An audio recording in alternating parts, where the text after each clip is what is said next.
have your prayers, your undivided attention. Is there another one back there? So come on. From this theme, keep them one. Keep them one. The Apostle Peter summarized the career of Jesus by saying he went about doing good. If there is any one example of Jesus that stands out and stands apart from all else, it would have to be his example in prayer. The public life of Jesus was filled with activities, yet he prayed continuously. He prayed as he stepped in the Jordan for John's baptism. He prayed as he overcame Satan in the wilderness of temptation. He prayed as he made choice of the 12 disciples. Yes. In making choice of friends, you need to pray about it. He prayed as he stood at the door of Lazarus' tomb. He prayed when Satan desired to sift the soul of Peter. Jesus prayed. He prayed as he sweated blood in the Garden of Gethsemane. He even prayed as he hung on the cross. We must keep in mind that Jesus had no faults. Talking about no fault insurance. Somebody's in fault. But Jesus had no faults. And if Jesus prayed having no faults, how about you? How about me? Who are weak, wretched, weary, worried, and wasted. If Jesus prayed, having wisdom to know the very hearts of men, how about us who don't sometimes know our right hand from our left as they relate to the kingdom of God? If Jesus prayed, having all power and authority, how about us who can do nothing without his assistance? Some notable features of his prayer life are he always received an immediate answer. Also, he always got exactly what he asked for. This is because his asking was always in the will of his Father. His activities always pleased God. Now, this example of continuous prayer is not just something the church should admire from a distance.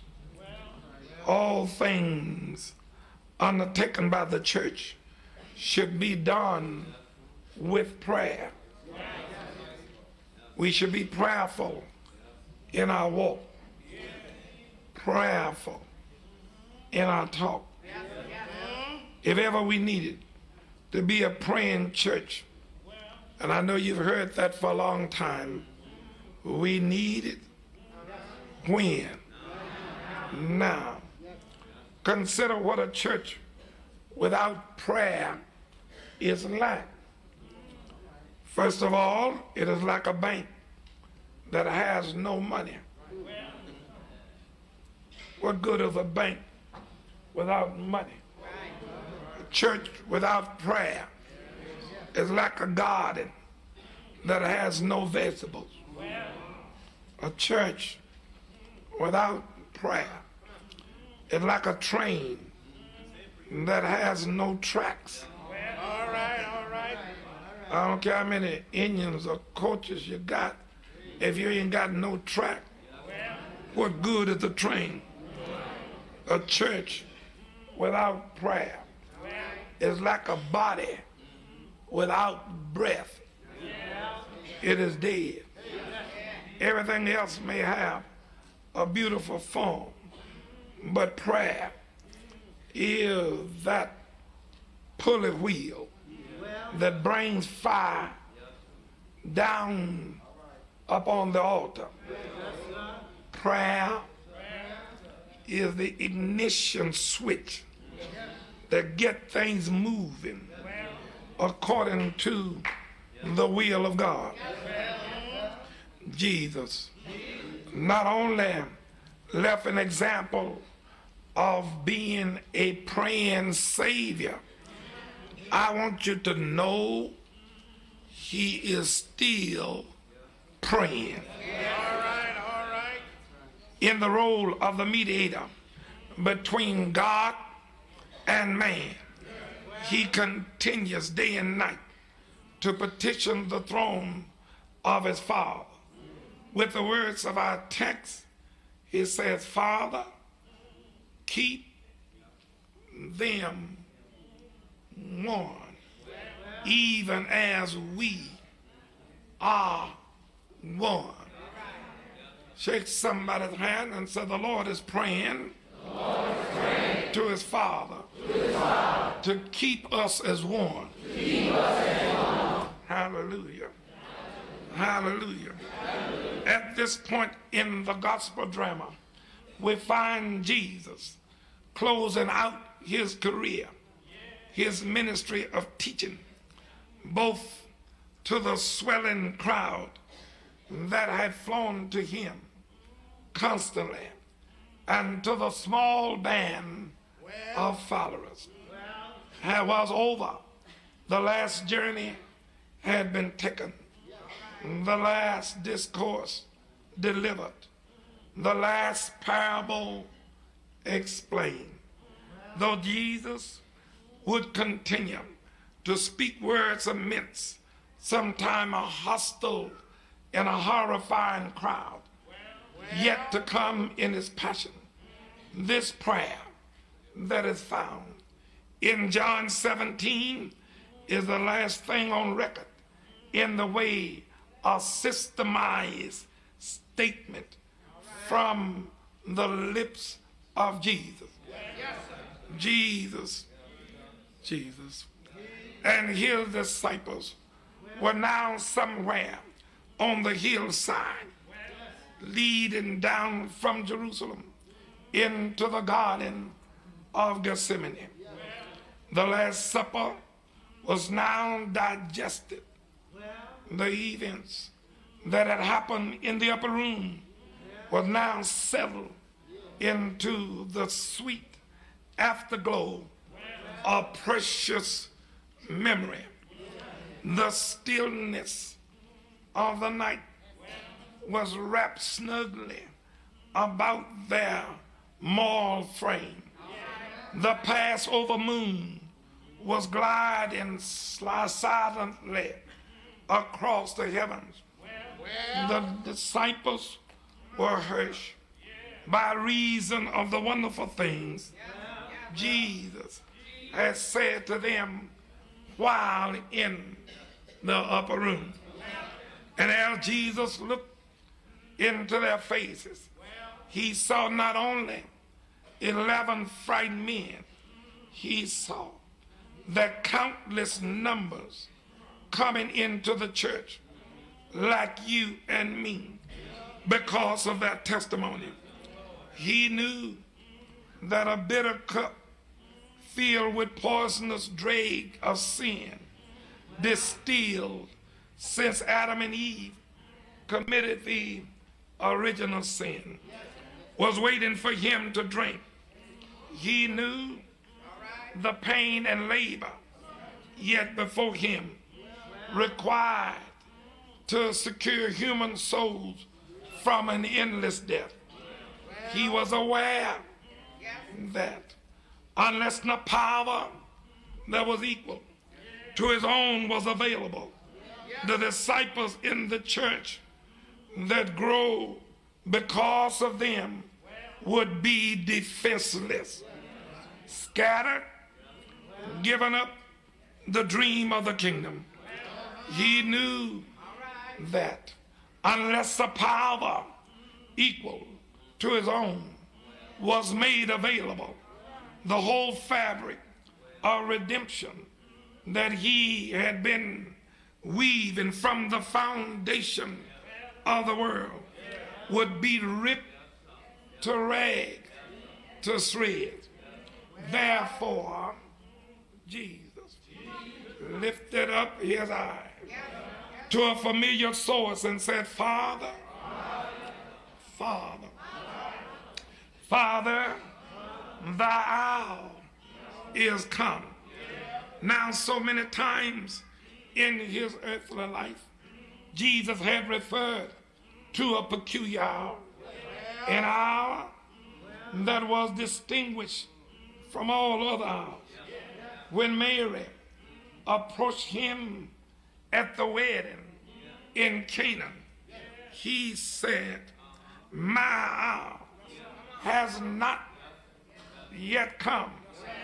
When his relatives encouraged him to go to Jerusalem, take advantage of the popularity phenomena, he said to them, my time is not yet come, but your time is always. Now, in the life of Jesus, there are many hours that could be called wonderful hours. I would love to have been there in the hour when Jesus changed water to wine.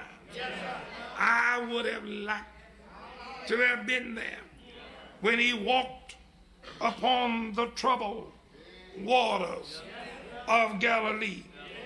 I would have loved to have been there when he took 2 little fish and 5 loaves of bread and fed 5,000. Oh, I would have liked, I'd have loved to have been there when he stood on the mountain and began to shine in his transfiguration. And when Peter said, Lord, it's good to be here, I would have loved Lofton to have been there when he stood at the entrance of the tomb and called Lazarus, and Lazarus got up out of the grave.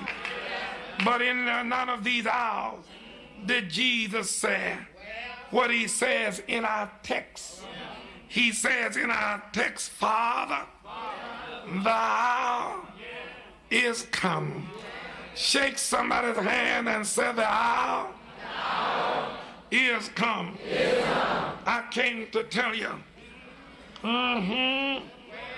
today, life for everybody is so providentially arranged that the destiny of the soul is decided by what they say or do at the appointed hour. Whatever is said or done in the crucial hour will make a break in us in eternity. Men live many hours, yet only have an appointed hour. Every now and then, consider, if you please, Dr. Martin Luther King, who lived 341,640 hours in his 39 years, 5 months, and 3 weeks. He had one great hour when he said, I have a dream. Can I get a witness?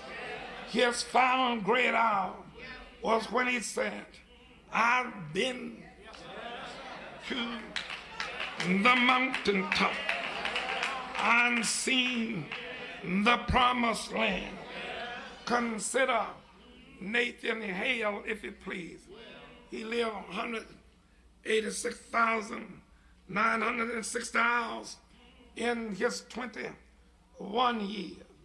His great hour came when he said, I regret that I have but one life to give for my country. Look at Moses, who lived 700,800 hours in his 120 years. His great hour came when he stood in the presence of God at the burning bush. Can I get a witness? This week, I'm going to preach today. You just go ahead on sleep, don't snow. That's all. This is Black History Week, a month. It used to be Black History Week. Thank God it's Black History Month. And I'm glad about it. This month is set aside to honor those men and women who have contributed so much to our civilization. Mary Bethune, first black woman advisor for the United States National Youth Administration. Thank God for Shirley Chisholm, first black woman in Congress, first black to run for the United States President. Thank God for Edward W. Brooks, first black elected to the United States Senate since Reconstruction. Thank God. Thank God for Carl Stokes, first black mayor of a major city. Thank God for Nat Turner, Malcolm X. Can I get a witness? Adam Clayton Powell. Thank God for Mayor Hal Washington. Thank God. Thank God. Reverend Jesse Lewis Jackson. Thank God. Thank God. You talking about a great hour, but this is a great hour. Shake somebody's hand and said, this is a great hour. For all of those, and I can name some more, but when Jesus said, Father, the hour is coming, it was an announcement that shook the universe. Angels that was busy running the air for God throughout the galaxy halted in mid-flight. The spirit of justice struck the judgment fire that will soon run hyssop hot through the bowels of the earth. The imps of hell rallied by the thousands in the darkness of Gethsemane to do everything they could to prevent Jesus from carrying out the final phase of human redemption. Can I get a witness? As Jesus talked to God on this occasion, he let his mind run down the trail of the future. He caught a glimpse of days waiting for the church. He could see the trials and tribulation that await his followers. He could see the sword of Aaron that was waiting for James. He could see the axe of Nero waiting for Paul. He could see the upside down cross for Peter. Can I get a witness? He could see the prison for John Bunyan. Can I get a witness? He could see, oh Lord, I feel a little better, the assassination of Martin Luther King. Can I get a witness? He could see folks being mistreated, mishandled, abused, and misused.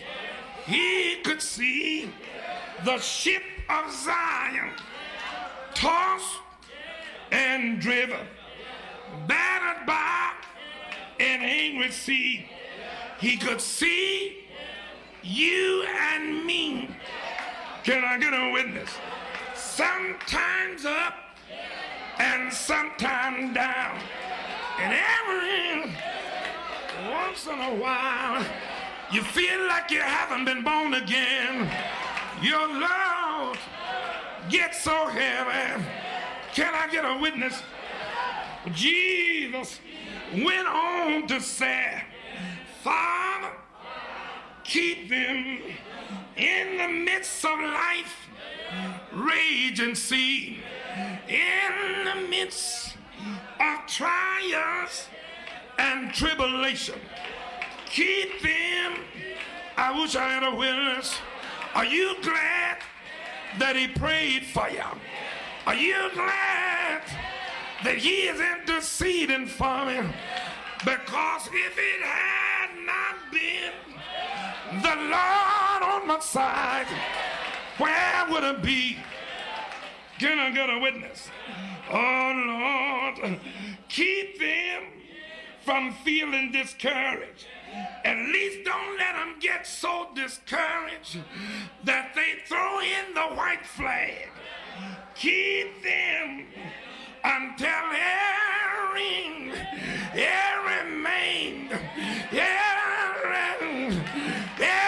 woman,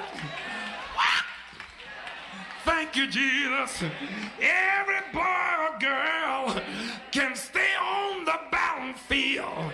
Oh, Lord, and I'm glad because my way been dark, and if he had not prayed this prayer, then maybe I'd have been by the wayside.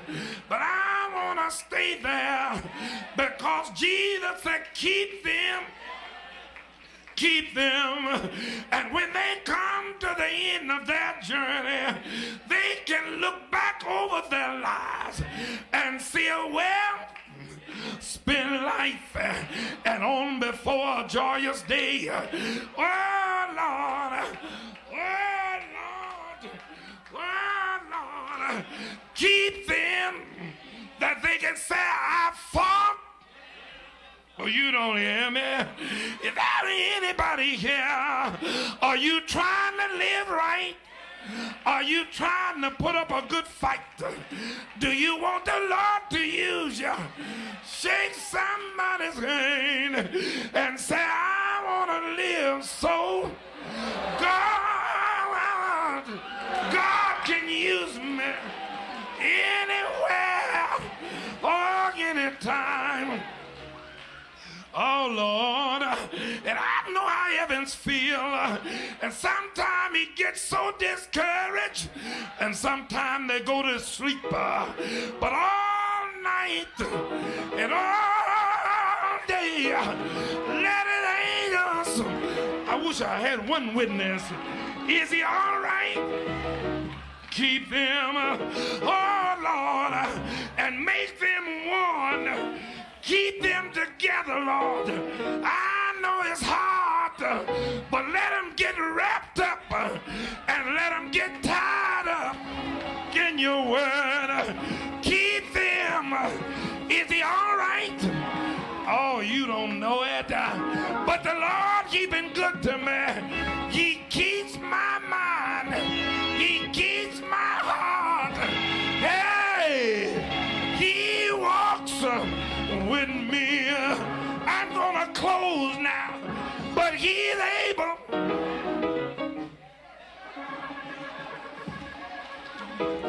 I say he is able. Do you know he's able? Can he keep your mind? Can he keep your body? Can he keep your home? Can he keep you? But look around and tell somebody that the Lord has kept me. Hey! Hey!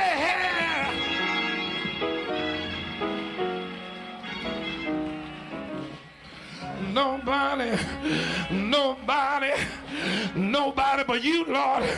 I've had trials. I've had tribulations. And sometimes my way was dark. But when I fall down on my knees and say, Lord, I stretch my hand to thee, he steps right in. Oh, you don't know it. You don't know it. Will he step in? Will he step in? Will he step in? Will he lighten your load? Will he make your enemies your footstool? Hey! I'm through.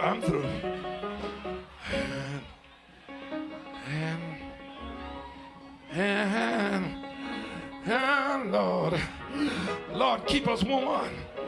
Take out hate and put in love. Take out pride and put in humility. Oh, Lord, take out envy and then take out jealousy. You are able, for thou art the potter, and I'm just a clay. But oh, make me. Will he make you? Will he make you over again? Hey!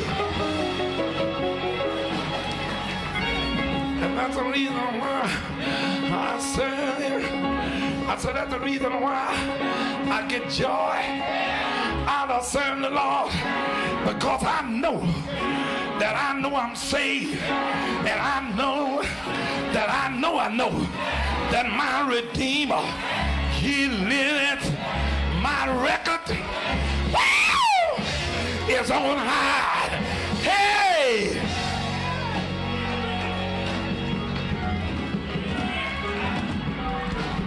And that's enough.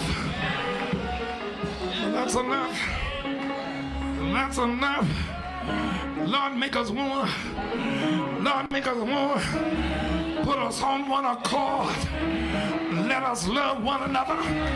Oh, Lord.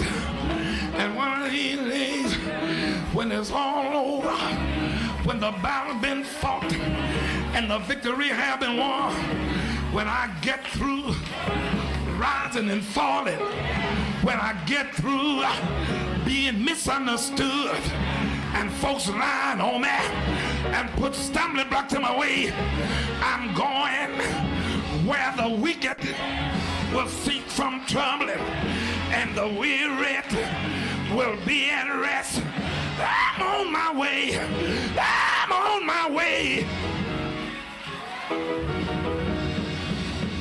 That's enough.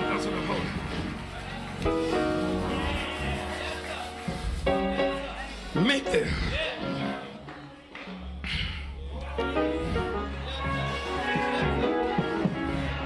Make them, oh Lord, Lord,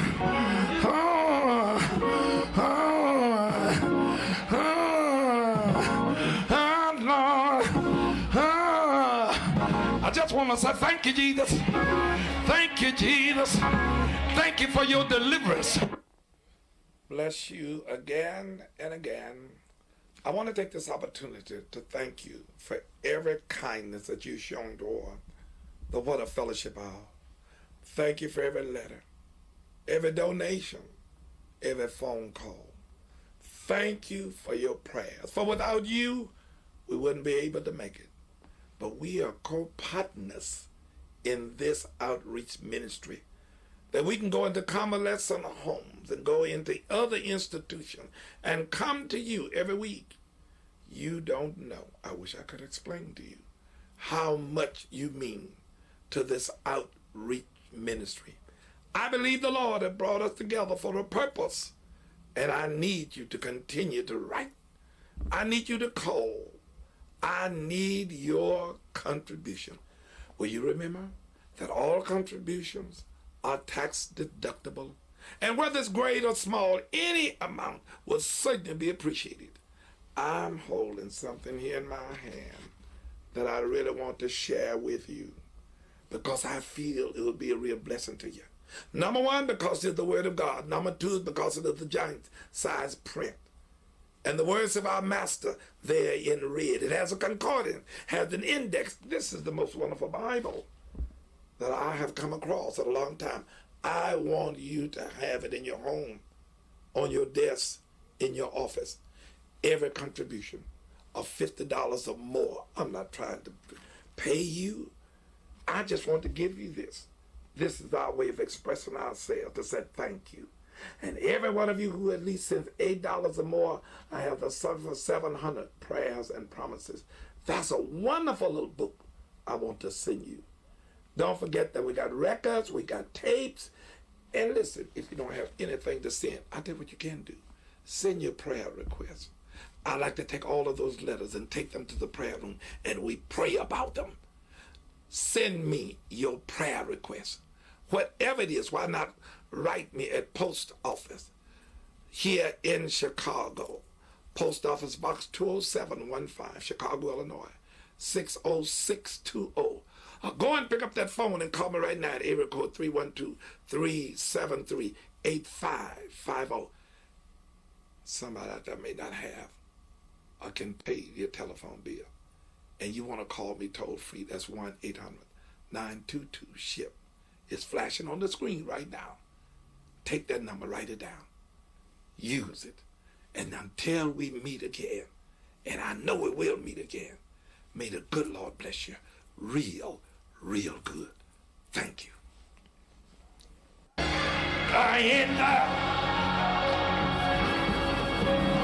What about it, daughter? What about it? Would you like to come into church today?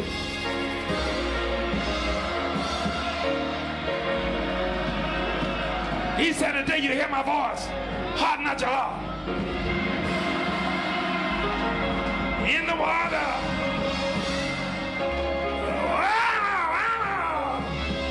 Hey, if you don't want to stay here, I'll send you anywhere you want to go. But you ain't got no business being out of church. If you're a Christian and you look like one, you're not active in, you belong, where do you belong? You do not? That's what I'm telling you now. You need to. I don't mean just visit church.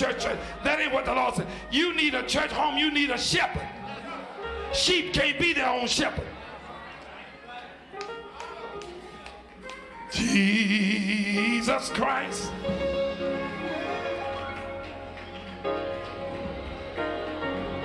The Spirit said, come. What you gonna say? The Spirit of the Lord ain't never told nobody to wait.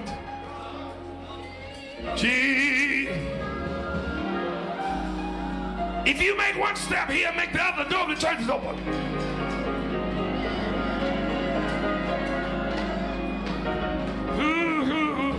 What about it, daughter? Jesus Christ. I'm through. Either one of you want to join, whoever you are. Now I just have prayer with you. Get on.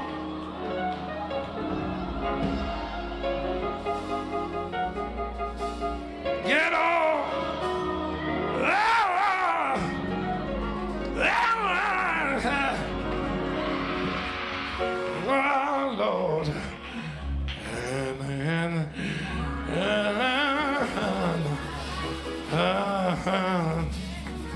Oh, Lord.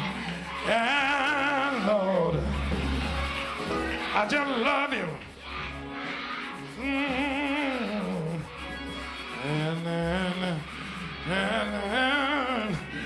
And one of these old days, when it's all over, I'm going home. I'm going to get my reward. And while every head is bowed, the Spirit is still moving. The Spirit is still speaking. And I want to ask you, what are you waiting for? You ought to get up from there and start down this aisle right now. And say, God, religion